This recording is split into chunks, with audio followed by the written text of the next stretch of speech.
여러분, 기독교에는 신비가 있습니다. 이 신비를 헬라어로는 미스티코스라고 하는데 입을 닫는다라는 뜻입니다. 하나님이 행하는 일은 우리가 이성적으로 판단할 수 없기 때문에 함부로 얘기해서는 안 된다는 거죠. 경험하고 난 다음에 그것을 문자로 언어로 표현하는 것이 쉽지 않다는 의미를 가지고 있습니다. 하나님의 존재, 그 존재 방식이 신비입니다. 성자 하나님께서 인간의 몸을 입고 이 땅에 오셨다고 하는 인카네이션, 성육신 사건이 신비입니다. 하나님의 말씀이 성령의 감동으로 인간 속에 들어와서 한 권의 책, 문자 속에 들어왔다는 이 사실이 신비입니다. 하나님의 천지 창조가 신비이며 마지막 날에 천군 천사들과 함께 재림하실 예수님의 모습이 신비스러울 것입니다. 성경에는 신앙생활하다가 신비를 본 사람들이 많이 있습니다. 예수님 곁에서 수많은 병든 자들이 나았는가 하면 주님은 무리를 걸으셨습니다. 죽은 자가 살아났습니다. 도시락 하나로 5천 명이 먹고도 엄청난 남음의 사건이 있었습니다. 모세는 호렙산 떨기나무에서 꺼지지 않는 불길을 보았습니다. 홍해가 갈라졌습니다. 아침마다 만나가 내려 40년 동안 먹고 살았습니다. 기도는 바위 위에서 불이 솟아오르는 걸 경험했는가 하면 엘리야는 기도할 때에 하늘에 불이 떨어져서 이방 신들을 물리치고 아버지의 영광을 드러내기도 했습니다. 사도 바울은 다메섹 도상을 넘어가다가 그 빛 속에서 주님을 배웠고 부활하신 주님의 음성을 듣습니다. 초대교회 성령 강림 이후에 수많은 은사들과 이적과 표적들이 나타났습니다. 이 신비한 경험들로 말미암아 하나님의 살아계심을 믿게 된 것입니다. 때로 믿음이 없는 사람들 가운데 하나님의 은사가 나타나서 하나님을 믿는 믿음이 온 땅에 편만해져 가고 있었습니다. 이 초월적인 경험을 통해서 초대교회 성도들은 고난을 당당히 감당했습니다. 십자가의 길을 가는 것을 주저하지 않았으며 선교를 최고의 영광으로 알고 살았습니다. 그리고 내가 이 땅에 살아가는 목적이 오직 하나님 한 분께 있다는 사실을 그들은 깨달아가기 시작했던 거죠. 신비가 많고 이적이 많지만은 나 같은 사람이 구원받았다는 이것보다도 더 큰 이적은 있을 수가 없는 거죠. 죄 많은 내가 구원받고 용서받고 하나님의 자녀가 되고 내 안에 성령이 와 계시며 영원한 천국에서 거하게 되었다. 이게 신비요 최고의 복이죠. 기독교는 신비스러운 종교입니다. 그러나 신비주의는 아닙니다. 신비와 신비주의는 조금 달라요. 불교를 부디즘이라고 하죠. 힌두교는 힌두이즘이라고 합니다. 이즘, 주의라고 하는 뜻과 같은 것인데요, 우리 기독교를 예수이즘이나 그리스도이즘이라고 말하지 않고 크리스찬이트라고 말합니다. 우리 기독교는 주의를 거부하고 있는 것입니다. 신비주의가 무엇일까요? 자기 경험만을 절대화하면 그게 신비주의가 됩니다. 복음을 잃어버리고 신비한 것만 쫓아다니면 신비주의입니다. 자기가 경험한 것만 진짜고 성경적인 검증 없이 다른 사람들을 무시하는 것이 신비주의입니다. 성경에서 벗어난 경험이라고 한다면 그는 잘못된 경험이요 신비주의입니다. 우리가 신비한 경험을 했다고 한다면 반드시 따라야 될 성령의 열매가 있습니다. 바로 그것이 절제의 열매입니다. 우리 불이 너무 뜨거워도 타지요. 불이 제 역할을 하려고 하면 적당한 온도가 있어야 됩니다. 찾아도 안 되는 거죠. 신비 체험은 하나님의 뜻이 밝혀질 때까지 숨겨두는 지혜, 그게 절제의 은사입니다. 사도 바울은 셋째 하늘에 올라갔다가 내려왔습니다. 신비 속에 묻어둡니다. 오늘 본문 제자들 36절에 보면 그 본 것을 무엇이든지 그때는 아무에게도 이르지 아니하니라 그랬습니다. 이 말이 참 중요합니다. 하나님의 뜻이 밝혀질 때까지 그분이 십자가에 달리시고 부활하신 모습을 보기 전까지는 그들이 아무에게도 말하지 않았다 하는 것입니다. 여러분에게 하나님이 신비한 경험을 주신다고 한다면은 감사함으로 조심스럽게 경외감을 가지고 받을 줄 알아야 합니다. 그래야 하나님의 은혜가 성령의 체험이 진정한 복이 될 수 있다는 것이죠. 이 신비한 경험은 항상 예수 중심이어야 합니다. 예수님께 영광이 돼야 됩니다. 이 신비 경험은 예수님으로부터 출발해서 예수님을 향하여 가도록 되어져 있습니다. 이 신비는 하나님의 말씀, 성경의 가르침과 어긋나서는 안 됩니다. 기차가 레일 위를 달려야지 레일 벗어나면 탈선이 되고 마는 것입니다. 이 신비 경험은 항상 교회를 유익하게 해야 됩니다. 교회의 걸림돌이 되거나 무심코 내 입에서 어떤 교회나 우리 교회를 비난하는 말이 터져나오면 내 경험이 가짜구나 라고 생각하면 틀림이 없습니다. 어떤 분이 계시를 받아서 하나님의 말씀에 준하는 어떤 내용을 받았다고 말하면 틀림없이 그것은 귀신 장난입니다.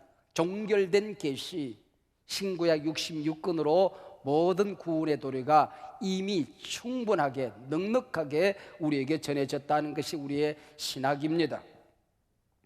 바른 신비는 구원의 도리를 더 깊이 깨닫게 해줍니다.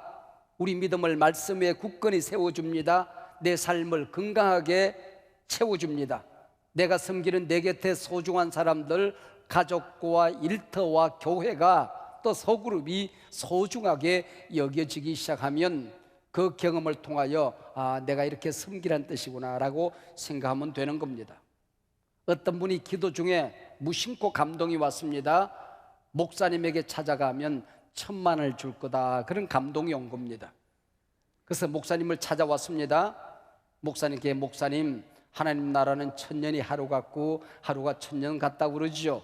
그렇죠. 그럼 하나님 나라는 1원이 1000만 같고 1000만 원이 1원 같겠네요. 그럴 수도 있겠네요. 목사님 1원만 주세요. 그것이 사실인지 아닌지 내가 기도해 봐야 되니까 하루만 기다리세요 그랬답니다. 교회 안에 의외로 은혜 받았다고 이상한 행동하는 사람들이 많이 있습니다. 어디 가서 은혜 받으면 그곳을 신비하게 생각하여 그곳을 찾아다닙니다. 베드로처럼 여기가 좋사오니 그러지 말라는 겁니다. 내가 누구를 통하여 은혜를 받았으면 그 사람을 쫓아다닙니다. 그러지 말라는 겁니다. 가정으로, 교회로, 내가 섬기는 사역 일터로 돌아가서 그곳에서 내가 경험한 그 은혜로 나누면서 살라는 게 신비의 목적입니다. 언젠가 어느 체육관에서 제가 집회를 인도한 적이 있습니다. 한 성도님이, 우리 교회 성도님은 아닙니다만은 그 집회 장소에서 큰 은혜를 경험했어요. 근데 옆자리에 앉아있는 누구도 자기처럼 큰 은혜를 받더랍니다. 그래서 내려와서 전철을 탔는데 그 사람이 우연히 옆자리에 같이 앉게 되더래요. 이분이 깜짝 놀라면서 내가 옆자리에 앉아서 기도하는데 많은 말씀을 하셨다고, 그러면서 그 사람에 대해서 쭉 얘기하고 이런 아픔이 있고 이렇게 가면 복이 된다고 얘기했는데 신통망통 꼬부랑통이더랍니다. 이미 누군가로부터 정보를 들은 거죠. 의도적으로 그 옆에 앉은 거죠. 우연히 앉는 이 모양새를 빌려서 전철에 우연히 옆에 앉은 거죠. 그러면서 하나님께서 당신이 하나님의 말씀으로 양육을 받아야 복을 받겠다고 얘기하는데 양육자가 어느 날 나타났습니다. 예쁜 여자가 나타나더랍니다. 그리고 이단에 빠져들기 시작한 것이죠. 그러면서 아차 싶더랍니다. 그래서 안산에 있는 제 친구 이단 연구가를 소개받아서 가서 그 한두 번 참석했는데 그 독을 씻어내는데 7개월이 걸리더랍니다. 여러분, 이 이단의 바이러스라는 게 이렇게 무서운 것이거든요.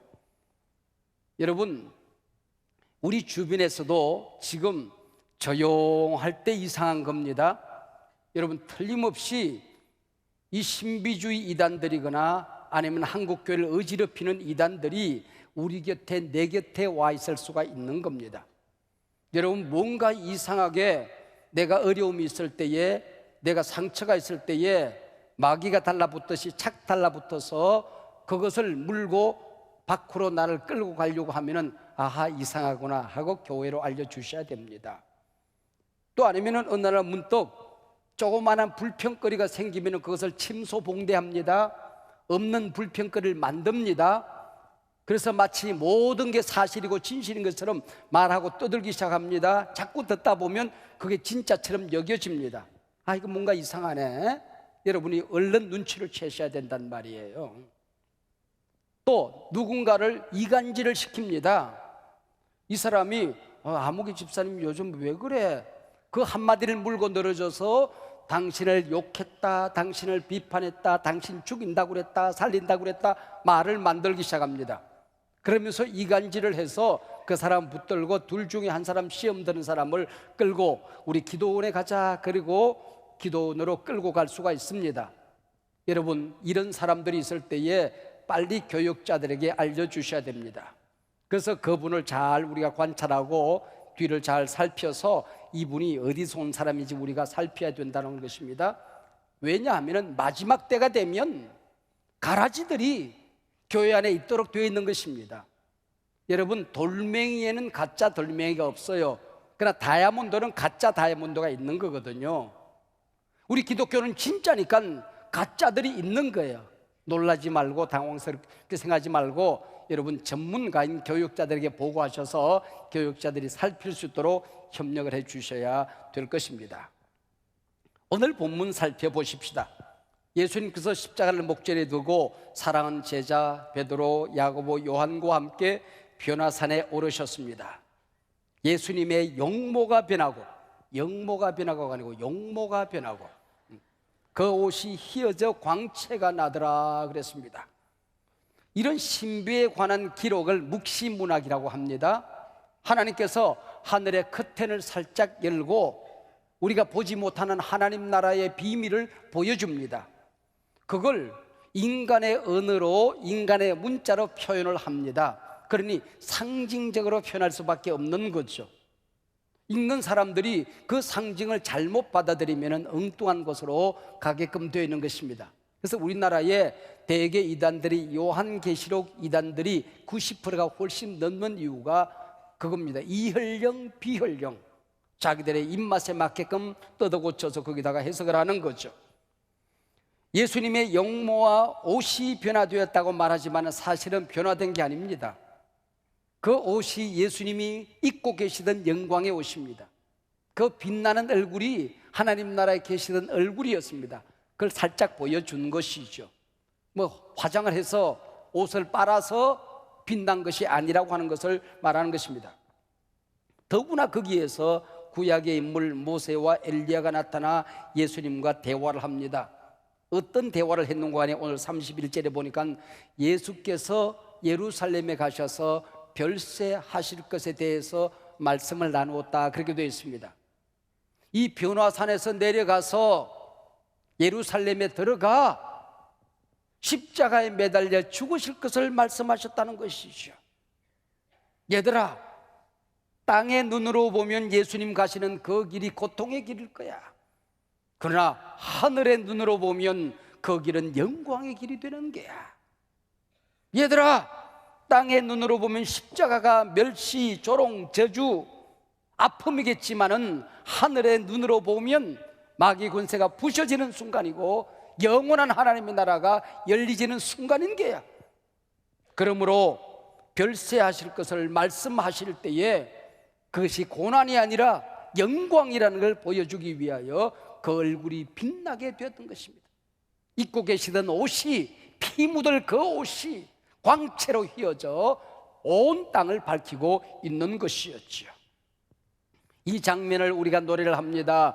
빛나고 높은 보좌와 그 위에 앉으신 주 예수 얼굴 영광이 해같이 빛나네, 해같이 빛나네.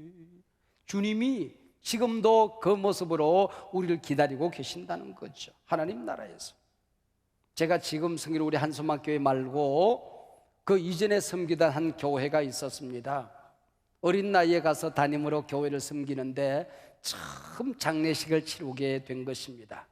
김아무개 권사님 남편 장례식이었는데 김아무개 권사님은 제 어머니를 언니 그러고 따르던 권사님이셨습니다. 그 권사님의 남편이 교회를 잘 안 다니시는 분인데 병석에서 예수를 믿고 거기서 신앙생활을 하다가 돌아가십니다. 그래서 목사님 이상해요. 그리고 제가 달려갔더니 임종이라는 것을 느끼게 되더라고요. 찬송을 불렀습니다. 바로 이 찬송을 불렀습니다. 어떤 찬송을 불러드릴까요? 그랬더니 예수님의 얼굴이 너무 빛나게 자기를 웃으면서 기다린다는 거예요.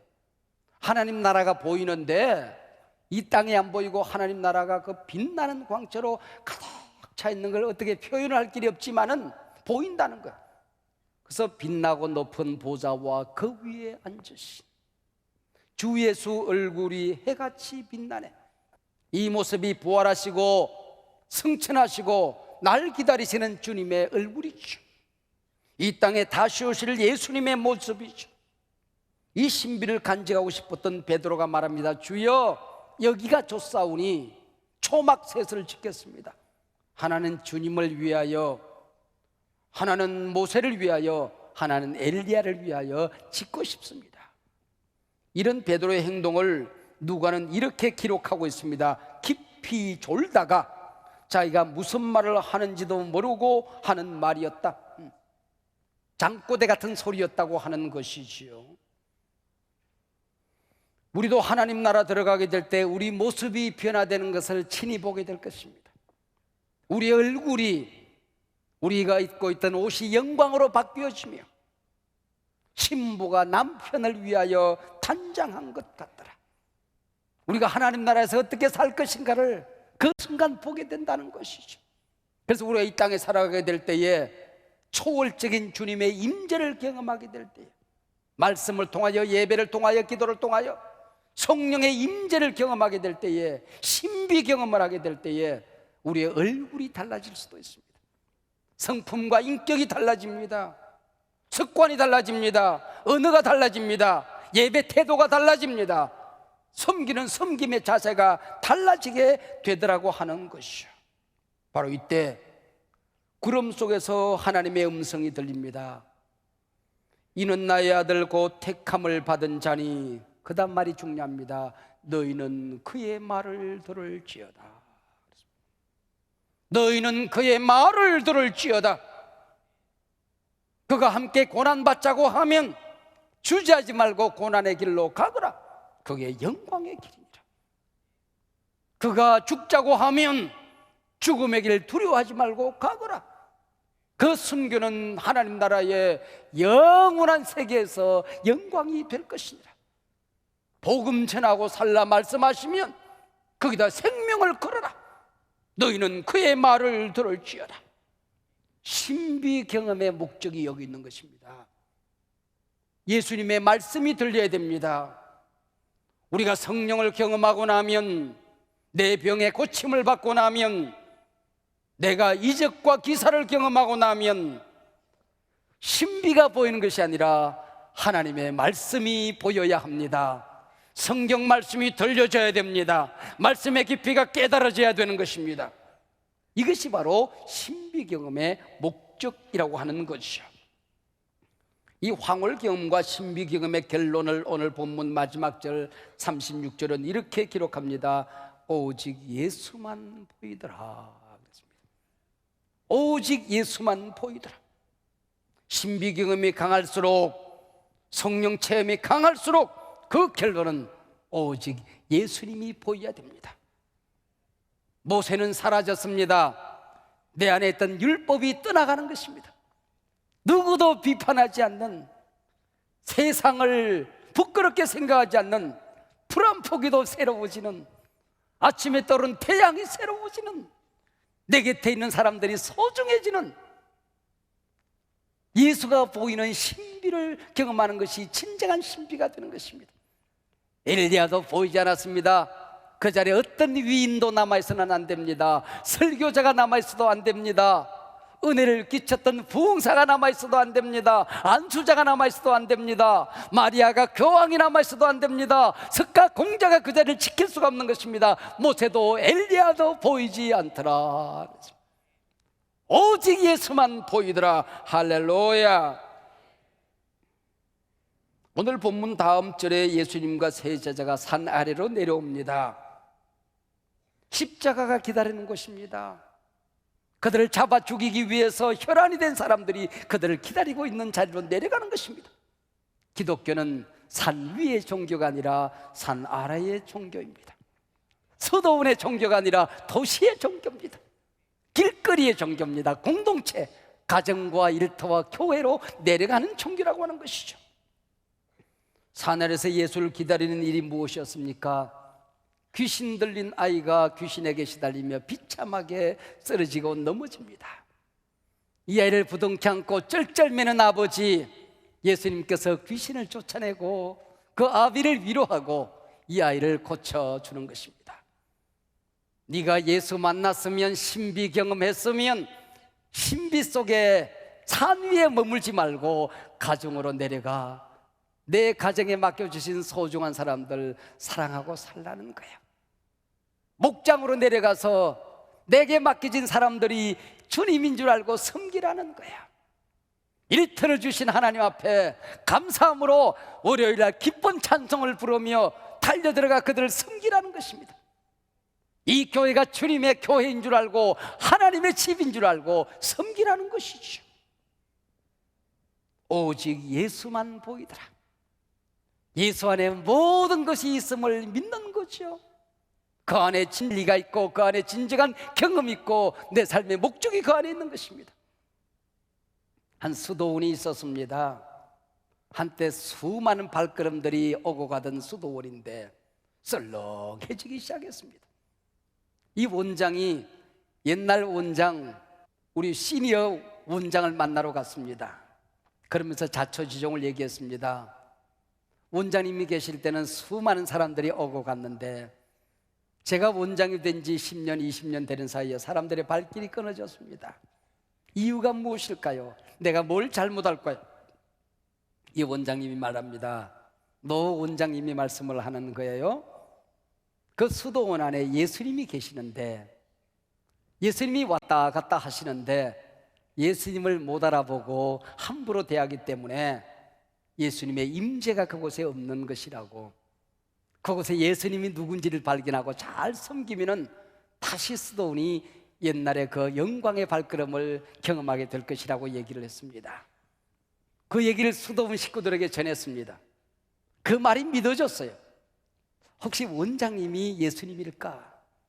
그래서 원장님에게 늘 불평하던 사람들이 불평이 사라졌습니다. 밥 투정이나 하던 사람들이 혹시 저 주방장이, 주방의 식구들이 밥 짓는 사람들이 예수님일까? 저들 중에 한 사람이 함부로 대할 수가 없었습니다. 청소한 게 왜 이 모양이라고 짜증을 부리다가 청소하는 저분이 예수님일까? 새벽마다 올라와서 기도하고 하는 그 할머니가 예수님일까? 아니면 한 달에 한두 번 와서 기도하고 돌아가는 저 몇몇 분이 계신데 저분들이 예수님일까?